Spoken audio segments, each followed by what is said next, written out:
Salut la mif! J'ai envie de dire le meilleur pour la fin. Ce podcast n'est avec nul autre que Jane Fonda, une actrice, activiste, une femme que j'admire beaucoup. Vu qu'on est entre nous, je peux vous le dire, c'est avec elle que j'ai le plus connecté de toutes les Égéries que j'ai eu la chance de rencontrer. Elle a une sincérité en elle, une rage, mais saine, une volonté de faire bouger les lignes qui est hyper inspirante. Et j'ai beaucoup aimé notre conversation. Donc, j'ai hâte d'avoir vos retours. On a mis les sous-titres en français, voilà, si vous souhaitez également suivre en français. Et puis, je serais curieuse de savoir ce que vous pensez jusque-là des épisodes, du coup, avec les invités américains, avec les invités internationaux. Est-ce que vous en voulez plus? Si oui, qui est-ce que vous aimeriez voir? Et puis, eh bien, pour qu'on puisse y arriver, n'oubliez pas de vous abonner directement là sur la chaîne et de lâcher un petit pouce. Ça nous aide beaucoup. Voilà. Je vous embrasse très fort et je vous souhaite un très beau visionnage, une très bonne écoute. Welcome in Cannes. Thank you. Welcome on the Lights on Women's Worth podcast. Thank you. And as it is a podcast where we want to put the lights on women, I was wondering, do you remember the first time you were under the spotlights? It was 1959. All right. J'avais fait mon premier film. I made my first film called Tall Story, and that was the first time. And it was, I felt very awkward. I had no confidence in myself. I thought I was fat and ugly, and I don't know, I didn't like it at all. So why did you persevere? Because I didn't know what else to do. I for a long time, I didn't enjoy acting, but I kept getting work, but I never really enjoyed it. I didn't enjoy it until, I'll tell you, I became an activist. I started in 1959, and for 8 years it was in France, and I sort of liked making movies in France, in French. You have good taste. It was different. It felt different. It felt less corporate. But in 1970, I became an activist, and I became friends with a black lawyer in Detroit who was like my political mentor. And I said to him, I think I'm going to quit acting to become a full-time activist, a full-time organizer. And he said, Fonda, the movement has plenty of organizers. We don't have movie stars. Do not give up your career. In fact, pay more attention to your career. Own it. Well, up until that point, I had been a hired actress. And after that point, I started making my own films, starting with Coming Home, Le Retour, about Vietnam veterans when they come home, and then 9 to 5, and then China Syndrome, and then I started enjoying acting. Yeah. You're a woman, you're beautiful, you have a voice, and you use it. And I feel like as a woman, it's way harder to be heard than to be seen. Have you felt that? Oh, yes. I remember in the early years of activism, they would have me on the cover of magazines, and it would be Jane Fonda, nag, nag, nag. Do you know the word nag in French? No, I don't. Nag, it's like the stereotype of the wife who's always saying, no, don't do that, or do this, or do that. Nag, nag, nag. Yeah, it was pejorative. Huh? Now, there were men activists, Paul Newman, for example. No one would have said that about him. No one. No. Nag, nag, nag. They did not like women with a voice that they use. Why? Because they wanted women to be objects of desire, objects to look at, but stay in your place. And there were, for years, so many magazines would speak pejoratively about me. And my ex-French husband, Roger Vadim, he too would joke about me. Jane of Arc, That's a compliment, in my eyes. It was not coming from him. I don't think so. He couldn't believe that I had left him for an idea, not for another man, but because I wanted to fight against the Vietnam War. He couldn't understand. That can't be true. He was very angry. Anyway, but he was great in many ways. So yes, I have experienced men not liking me. But see, in those days, there were no women journalists. It was always men writing articles. It was men making movies. And it felt very lonely. And you mentioned also that you have like one disease, which is the disease to please. And I feel like it is a disease that affects so many women. Yeah. How do you live with it? And did you manage to like cure yourself from it? Yeah, that part, the curing is the most important. But I, like a lot of girls, as a little girl, I worshipped my father. I wanted him to love me more than anything. I respected him so much. My father was the movie actor and theater actor Henry Fonda. And, my mother suffered from mental illness. She committed suicide when I was 12. And I felt always profoundly that I want to belong to him. He is the star that I'm going to hitch my wagon to. That way I'm going to survive, and I'm never going to be so weak to kill myself. And so as a woman grows up, that desire to please the man doesn't just go away. You bring it into your relationships.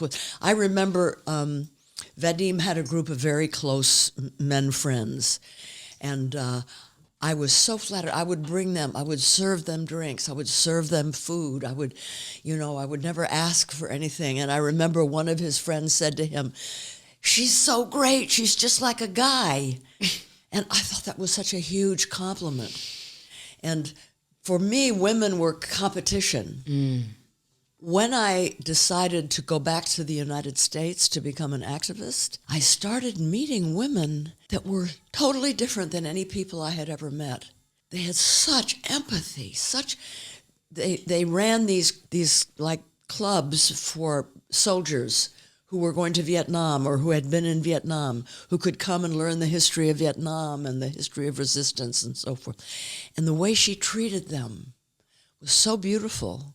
I remember she would bring feminists to talk to the soldiers about the women's movement.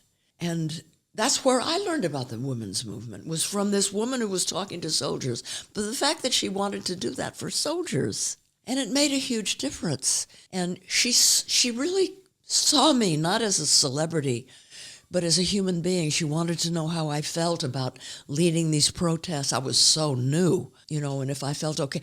Being with these women was like looking through a keyhole at the future, the world that you were fighting for. You know what I'm saying? Yeah. And so I kept thinking, I want to be like them. I don't want to be like those women that I want to be this kind of person. And so I started to work on myself to become a better person. And then, I read all books about feminism, and I knew Gloria Steinem and a lot of the early feminists. And so in a way, I was a theoretical feminist. Yeah, you knew the theory. Yeah. You just needed to practice. And all the movies I made that were my movies were always women-centered. Yeah? Directed by men, but, the woman was at the core. And so, people thought that I was a true feminist. I wasn't. I was a theoretical, in my head, feminist. And then, when I finally left my third husband, Ted Turner, and I was single, I'd always been married. And I saw the play, The Vagina Monologues, which I know has been, very successful in Paris. And I saw The Vagina Monologues. I was all alone in the theater, and Eve Ensler, the author, performed all the monologues. And it just floored me. I was crying in some, I was laughing in others. And I think it was while I was laughing, because with laughter, all your guards are down, I could almost feel my feminism moving from my head into my body. And I became an embodied feminist. I understood it deep inside myself. I also think it was not just the play, it was because I was single. See, all of my marriages were undemocratic because I was trying to please. I wasn't fully being who I was, and I'm really good at it. I mean, I look at pictures through my life, and it's like, who is she? She becomes one person with that husband, one person with that lover, one person with... And finally, I was me. And whew, it took me over. You mentioned that you're not easily afraid, but if I quote you, maybe emotional intimacy scares me. Yeah. What scares you in emotional intimacy? Well, I do not think that I am fit to have a long-term intimate relationship. I mean, I don't know if we can take, I mean, I could explain from my childhood why that's true. You know, my parents were not intimate, and they weren't intimate with me and my brother. I didn't know what an intimate relationship looked like. And, you know, my father almost never talked to me or my brother. And yet I've met people who say, oh, I was on the Concorde from France to the U.S. next to your father, a stranger. He talked the entire way. What? My father? He spoke during the whole trip? And I realized he could talk to strangers. He couldn't talk to his children or his wife. And I was kind of that way. I have worked hard on myself, but I haven't gotten better, I can say. That's why everything. I'm happiest now because I'm wiser and I'm single. Preach. I have closed up shop. For now. Non, pour toujours. Pour toujours. Le magasin est fermé pour toujours.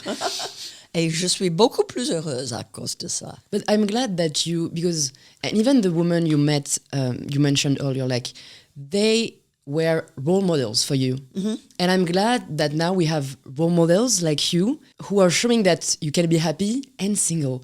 Because for such a long time, like, being in a relationship and being married was like the ultimate goal for so many girls, for so many women, because it is what we have, we have internalized growing up. Yeah. And I feel like it's so important to have now, different kind of, representations and situations, and, being in a relationship is not the beginning and ending. Yeah, way but to be happy. It's more than that. It's not just that I'm single, it's also that I'm old. I think that's important for women to know.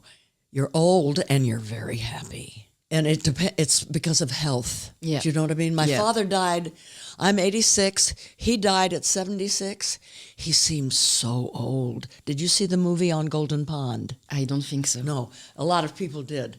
And he just is so old. But he died 5 months later. He had a heart disease. Yeah. And I'm healthy. I mean, I've had cancer, but I'm healthy. And so for me, being really old is fine. And I love that as well. Like, yeah, it's important. Yeah, I don't know why. Like, in my eyes, aging is a gift if you have the chance to, be healthy. But you get wiser, and it means you are living, and it means you experience life. Like, you've lived. Yeah. And I'm glad you are portraying that. Yeah, it's important. But, the thing about me is when I entered my troisième acte at 60, I thought the first 30 years, first act, second 30 years, second act, starting at 60, oh my God, this is my final act, and I'm an actor, so I know that last acts are important. The first two acts could be really confusing and chaotic, but the third act, that's what those first two acts, it can make sense out of the beginning of your life. And so I realized, okay, I have to be very intentional how I live my third act. And I worked very hard on myself to become a better person. And I thought, I'm not afraid of dying, but I'm afraid of getting to the end of life with regrets when it's too late to do anything. Why didn't I? It's always, regrets are always what you did not do. Yeah. Why didn't I tell her I loved her? Why didn't I? So I thought, okay, if that's what I'm scared of, that means my last 30 years, I have to live to not have regrets. So I'm I'm trying to be better with friends, with children. And I think that's important. When you get wiser, it means that you're ready to live with intention. Does that make sense? It does. It does, okay. And how do you live with the regrets you already have? That's a tough part, even for me at 25. Oh my God, 25 was so hard for me, and 30, so hard. You look like you're doing fine. Maybe I looked like I was doing fine too, but I was not. And I suffered for 40 years with an eating disorder. Me too. And I think, because I've thought about it a lot, and I think the eating disorder comes from when you're living a life that's not authentic. Like if I was in relationships, she's nodding, if I was in relationships that were not democratic, when they weren't authentic, the anxiety that would cause me would make me eat in a damaging way. So that lasted a long time. And it was very hard to get to heal, but I did. And also the pressure to be perfect. I feel like, for me, it was really that, that crazy idea that in some way, if I control my body as much as I can, then I would hit perfection. But perfection is not, you cannot reach it. So. And the desire for perfection, it can start very young. My father was married 5 times, so I had many stepmothers. And he would say to the stepmothers who then told me, no one will ever be in love with her because she's so fat. So fat and frivolous. And so anything not to be fat, and so I became so unhealthy skinny to be perfect. If I'm not perfect, nobody is going to love me. Is the message that I received. Exactly. But it wasn't just my body; it was also I couldn't be angry. There was a role in a film called Splendor in the Grass opposite Warren Beatty that I really wanted, and I auditioned in front of the great director Elia Kazan. And when the audition was over, he was standing below the stage and he asked me down to the footlights and he looked up at me and he said, "Are you ambitious?" I said, "No." Because you aren't supposed to be. This was like in the 50s. You were not supposed to be ambitious. I know. No, and I knew right then when the word came out of my mouth that I wasn't going to get the part. He felt it. Yeah. I was a good girl. I was so boring. Oh, my God. Trying to be good. You try to squeeze yourself into a little thimble so that you'll be acceptable and not take up too much space. Yeah. Then you have to learn to undo all of that and become who you are meant to be. And that is a great thing in life when you can do that, when you can really understand yourself and why you've become that way and what you have to do to get rid of it. And one of the things now is I have a posse, a pack of girlfriends. They're all younger, smarter, braver, more strategic, and they make me strong. Sorority. Yeah, it's That's like so a precious. sorority. Do you remember your first Festival de Cannes? Not really. It was with Vadim. Okay. Like 61, 62, quelque chose comme ça. On n'était pas we were not in the Palais. It was a different hall.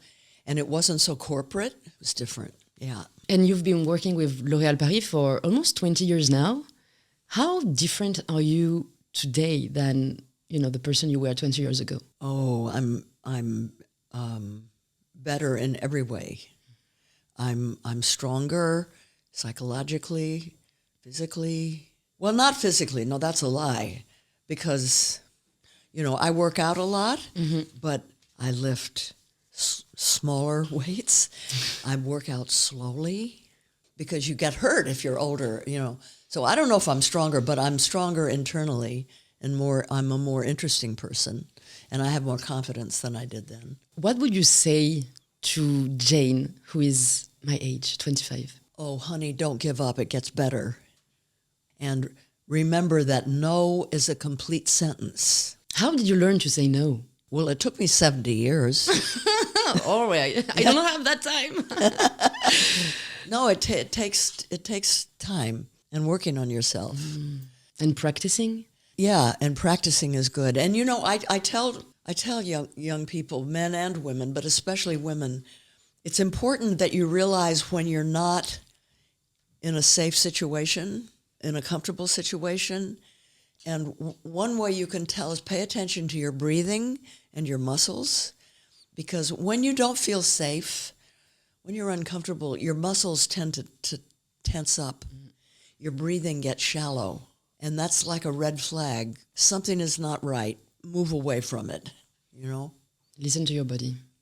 How do you think cinema can play a crucial role in empowering women, both in front and behind the camera? Well, one important thing is having women working on the movie. You know, when I started out in the late 50s and early 60s, there was maybe one woman on the set. Maybe she was the script girl, you know, the continuité, and that was it. Everybody else was men. And you know, there were no cell phones, there was no TV almost. But you know, you'd be getting ready to go on, and you'd walk from your dressing room to the stage, and there'd all these guys reading Sports Illustrated or Playboy or, you know, playing cards. It's somehow when there's women on the set, which now there's women electricians, women construction workers, women on the camera. It's wonderful. And they seem to pay attention more. When you're walking from your dressing room to the set, they're not reading Playboy or looking at Sports Illustrated. They're watching you, and you can tell that they're rooting for you. I don't know, it feels, I'm not lonely anymore. There is a quote from you that I love. It's more important to be interested than to be interesting. Yeah. It's so relevant. Isn't it true? Yeah. And what do we need to change in the way we raise our girls so this become, you know, a mantra, and an everyday mantra? You know, this is true for men as well as women, I have to say. Yeah, that's I true. mean, how many men that I've dated who, they just want to be interesting. And they don't really care about going deeper, asking questions. You know, who are you? No, it's who am I? I do have a little happening for you. We have 3 envelopes. Each of the envelope holds a memory from you, from your life, but you can only choose one. And you're going to open it and share it. This is me opening the envelope. Oh! And this is the red carpet in Cannes wearing a Versace dress. And do you know why I chose this picture? No. Because it's your first red carpet with L'Oréal Paris. Oh, really? Yeah, it is. And you haven't changed, really. Well, my hair is gray. You're still very beautiful and very well dressed and very inspiring. So I have a few questions for you. So you know, L'Oréal Paris slogan is "I'm worth it." Can you confidently say today that you are worth it? Yeah. I love how quick you responded. Yeah, but it's recent. You know, I'm always late to the flower show. No, I'm a late bloomer. That's the way it goes. Cut that before.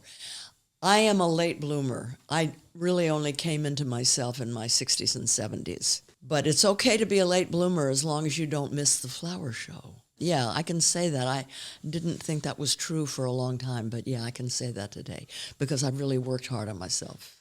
I love it. Can you say it to the camera for us? Because I'm worth it. There's a camera? Because I'm worth it. And lastly, as this is the Lights on Women's Worth podcast, what do you personally want to put the light on? Yeah, what I am totally 100% focused on now, and probably will be for the rest of my life, is putting the focus on the climate crisis. We have to phase out of fossil fuels, or we're going to prevent there from being a livable future, and we mustn't do that. All those wonderful animals. I mean, how orgueil, hubris. Why we have to not have that human orgueil and pay attention to nature and all its wonderful creatures and respect them and stop doing things that are killing them and us. Thank you. Thank you so much, Jane. It was a pleasure talking with you, and I really want to thank you personally for being such an amazing role model. Thank you. I hope I talk to you again. Yeah, thank you.